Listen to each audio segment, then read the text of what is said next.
ठीक है। एंड उसी के साथ मैं डाल रही हूँ इसमें, झटपट से आपकी बन जाएगी ये रेसिपी, 2 चम्मच मिर्च, लाल मिर्च एंड 2 चम्मच मैंने नमक डाला है। नमक मैंने कम डाला है क्योंकि हमारे मसालों में ऑलरेडी नमक होता है जो बाज़ार से हम लेते हैं।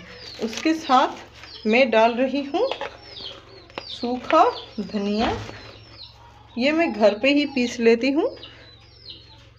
इसकी रेसिपी कभी आपके साथ शेयर कर दूँगी। तो इसको पूरा मिलाएंगे एंड इसमें मैं थोड़ा पानी डालती जाऊंगी एंड इसको मिक्स करती जाऊंगी। ज़्यादा पानी नहीं, उस दिन हमने पानी नहीं डाला था। सेम कबाब थे जो मैदे से मैंने बनाए थे, लेकिन उसमें अंडा था तो पानी की इतनी ज़रूरत नहीं थी।